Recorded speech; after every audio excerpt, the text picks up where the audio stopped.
بہت سے معانی مجردہ یعنی ایبسٹریکٹ آئیڈیا مثلاً محبت، شہوت، قوت تخلیق، بیماری، جنگ، لچھمی شکتی وغیرہ کو بھی خدائی کا مقام دیا گیا۔ طرح طرح کے خیالی مرکبات مثلاً شیر انسان، ماہی انسان، پرندہ انسان، چہار سرا، ہزار دستہ، خرطوم بینی وغیرہ بھی مشرکین کے معبودوں میں جگہ پاتے رہے۔ پھر اس دیو مالا کے گرد اوہام و خرافات یعنی میتھولوجی کا ایک عجیب طلسم ہوشربا تیار ہوا ہے، جس میں ہر جاہل قوم کی قوت واہمہ نے اپنی شادابی و نادرہ کاری کے وہ دلچسپ نمونے فراہم کیے ہیں کہ دیکھ کر عقل دنگ رہ جاتی ہے۔ جن قوموں میں خداوند اعلیٰ یعنی اللہ کا تصور نمایاں پایا گیا ہے، وہاں تو خدائی کا انتظام کچھ اس طرز کا ہے کہ گویا اللہ تعالیٰ بادشاہ ہے اور دوسرے خدا اس کے وزیر، درباری، مصاحب، عہدیدار اور اہلکار ہیں، مگر انسان بادشاہ سلامت تک راہ نہیں پا سکتا۔ اس لیے سارے معاملات ماتحت خداؤں ہی سے وابستہ رہتے ہیں، اور جن قوموں میں خداوند اعلیٰ کا تصور بہت دھندلا یا تقریباً مفقود ہے، وہاں ساری خدائی ارباب مترفقین ہی میں تقسیم ہو کر رہ گئی ہے۔ جاہلیت خالصہ کے بعد یہ دوسری قسم کی جاہلیت ہے جس میں انسان قدیم ترین زمانے سے آج تک مبتلا ہوتا رہا ہے، اور ہمیشہ گھٹیا درجے کی دماغی حالت ہی میں یہ کیفیت رونما ہوئی ہے۔ انبیاء علیہم السلام کی تعلیم کے اثر سے جہاں لوگ اللہ واحد قہار کی خدائی کے قائل ہو گئے، وہاں سے خداؤں کی دوسری اقسام تو رخصت ہو گئیں، مگر انبیاء، اولیاء، شہداء، صالحین، مجازیب، اقطاب، ابدال، علماء، مشائخ اور ذل اللہوں کی خدائی پھر بھی کسی نہ کسی طرح عقائد میں اپنی جگہ نکالتی ہی رہی۔ جاہل دماغوں نے مشرکین کے خداؤں کو چھوڑ کر ان نیک بندوں کو خدا بنا لیا جن کی ساری زندگیاں بندوں کی خدائی ختم کرنے اور صرف اللہ کی خدائی ثابت کرنے میں صرف ہوئی تھی۔ ایک طرف مشرکانہ پوجا پاٹ کی جگہ فاتحہ، زیارات، نیاز، نظر، عرس، سندل، چڑھاوے، نشان، علم، تعزیے اور اسی قسم کے دوسرے مذہبی اعمال کی ایک نئی شریعت تصنیف کر لی گئی۔ دوسری طرف بغیر کسی ثبوت علمی کے ان بزرگوں کی ولادت و وفات، ظہور و غیاب، کرامات و خوارق، اختیارات و تصرفات اور اللہ تعالیٰ کے ہاں ان کے تقرب کی کیفیات کے متعلق ایک پوری میتھولوجی تیار ہو گئی جو بت پرست مشرکین کی میتھولوجی سے ہر طرح لگا کھا سکتی ہے۔ تیسری طرف توسل اور استمداد روحانی اور اکتساب فیض وغیرہ ناموں کے خوشنما پردوں میں وہ سب معاملات جو اللہ اور بندوں کے درمیان ہوتے ہیں ان بزرگوں سے متعلق ہو گئے، اور عملاً وہی حالت قائم ہو گئی جو اللہ کے ماننے والے ان مشرکین کی ہاں ہے جن کے نزدیک بادشاہ عالم انسان کی رسائی سے بہت دور ہے، اور انسان کی زندگی سے تعلق رکھنے والے تمام امور نیچے کے اہلکاروں ہی سے وابستہ ہیں۔ فرق صرف یہ ہے کہ ان کے ہاں اہلکار اعلانیہ الہ، دیوتا، اوتار یا ابن اللہ کہلاتے ہیں، اور یہ انہیں غوث، قطب، ابدال، اولیاء اور اہل اللہ وغیرہ الفاظ کے پردوں میں چھپاتے ہیں۔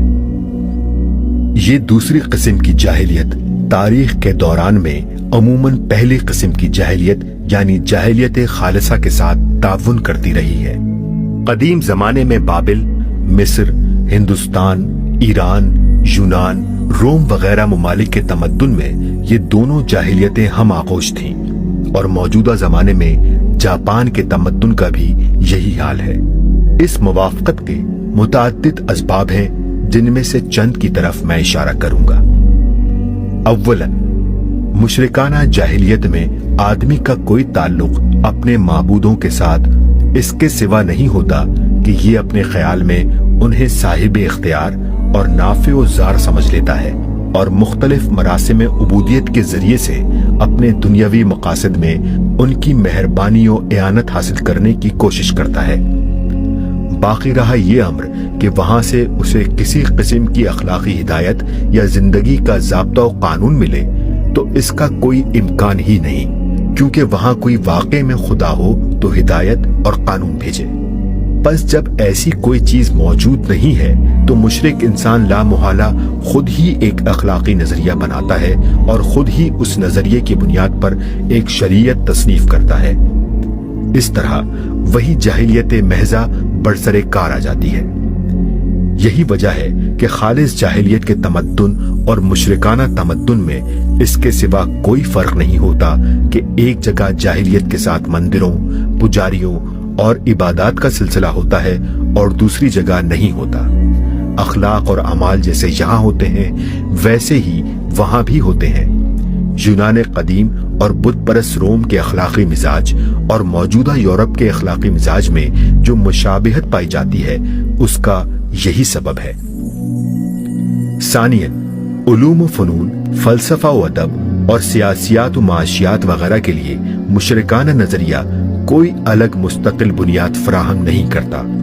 اس باب میں بھی مشرک انسان جاہلیت محضہ ہی کا رخ اختیار کرتا ہے اور مشرک سوسائٹی کا سارا دماغی نشو و نما اسی ڈھنگ پر ہوتا ہے جس پر خالص جاہلی سوسائٹی میں ہوا کرتا ہے۔ فرق صرف یہ ہے کہ مشرکین کی قوت واہمہ حد سے بڑھی ہوئی ہوتی ہے، اس لیے ان کے افکار میں خیال آرائی کا عنصر بہت زیادہ ہوتا ہے اور ملاحدہ ذرا عملی قسم کے لوگ ہوتے ہیں، اس لیے نرے خیالی فلسفوں سے انہیں کوئی دلچسپی نہیں ہوتی۔ البتہ جب یہ ملاحدہ خدا کے بغیر کائنات کے معمے کو حل کرنے کی کوشش کرتے ہیں تو ان کی استدلالی کھینچتان بھی اتنی ہی غیر معقول ہوتی ہے جتنی مشرکین کی میتھولوجی۔ بہرحال علمی حیثیت سے شرک اور جاہلیت خالصہ میں کوئی بنیادی اختلاف نہیں ہوتا، اور اس کا روشن ثبوت یہ ہے کہ موجودہ یورپ اپنے موجودہ نظریات میں قدیم یونان و روم سے اس طرح سلسلہ جوڑتا ہے کہ گویا یہ بیٹا ہے اور وہ باپ۔ ثالثاً، مشرک سوسائٹی ان تمام تمدنی طریقوں کو قبول کرنے کے لیے پوری طرح مستعد رہتی ہے جنہیں خالص جاہلی سوسائٹی اختیار کرتی ہے۔ اگرچہ سوسائٹی کی ترتیب و تعمیر میں شرک اور جاہلیت خالصہ کے ڈھنگ ذرا ایک دوسرے سے مختلف ہیں، شرک کی مملکت میں بادشاہوں کو خدائی کا مقام دیا جاتا ہے، روحانی پیشواؤں اور مذہبی عہدیداروں کا ایک طبقہ مخصوص امتیازات کے ساتھ پیدا ہوتا ہے۔ شاہی خاندان اور مذہبی طبقے مل کر ایک ملی بھگت قائم کرتے ہیں۔ خاندانوں پر خاندانوں کے اور طبقوں پر طبقوں کے تفوق کا ایک مستقل نظریہ وضع کیا جاتا ہے، اور اس طرح جاہل عوام پر مذہب کا جال پھیلا کر ظالمانہ تسلط قائم کر لیا جاتا ہے۔ بخلاف اس کے خالص جاہلی سوسائٹی میں یہ خرابیاں نسل پرستی، قوم پرستی، قومی امپیریلزم، ڈکٹیٹرشپ، سرمایہ داری اور طبقاتی نزاع کی شکل اختیار کرتی ہیں۔ لیکن جہاں تک روح اور جوہر کا تعلق ہے، انسان پر انسان کی خدائی مسلط کرنے، انسان کو انسان سے پھاڑنے اور انسانیت کو تقسیم کر کے ایک ہی نوع کے افراد کو ایک دوسرے کے لیے صیاد بنانے میں دونوں ایک سطح پر ہیں۔ نمبر 3، جاہلیت راہبانہ۔ تیسرا مابعد الطبیعی نظریہ رہبانیت پر مبنی ہے، اور اس کا خلاصہ یہ ہے کہ یہ دنیا اور یہ جسمانی وجود انسان کے لیے ایک دارالعذاب ہے۔ انسان کی روح اس قفس عنصری میں دراصل ایک سزا یافتہ قیدی کی حیثیت رکھتی ہے۔ لذات و خواہشات اور تمام وہ ضروریات جو اس جسمانی تعلق کی وجہ سے انسان کو لاحق ہوتی ہیں، دراصل اس قید خانے کے طوق و سلاسل ہیں۔ انسان اس دنیا اور اس کی چیزوں سے جتنا تعلق رکھے گا اتنا ہی گندگی سے آلودہ ہوگا اور اسی قدر مزید عذاب کا مستحق بن جائے گا۔ نجات کی صورت اس کے سوا کوئی نہیں کہ اس زندگی کے بکھیڑوں سے قطع تعلق کیا جائے، خواہشات کو مٹایا جائے، لذات سے کنارہ کشی کی جائے، جسمانی ضروریات اور نفس کے مطالبات کو پورا کرنے سے انکار کیا جائے، ان تمام محبتوں کو جو دنیاوی اشیاء اور گوشت و خون کی رشتہ داریوں کے ساتھ پیدا ہوتی ہیں دل سے نکال دیا جائے، اور اپنے اس دشمن یعنی نفس و جسم کو مجاہدات و ریاضات کے ذریعے سے اتنی تکلیفیں دی جائیں کہ روح پر اس کا تسلط قائم نہ رہ سکے۔ اس طرح روح ہلکی اور پاک صاف ہو جائے گی اور نجات کے بلند مقامات پر اڑنے کی طاقت حاصل کر لے گی۔ یہ نظریہ بجائے خود غیر تمدنی یعنی اینٹی سوشل نظریہ ہے۔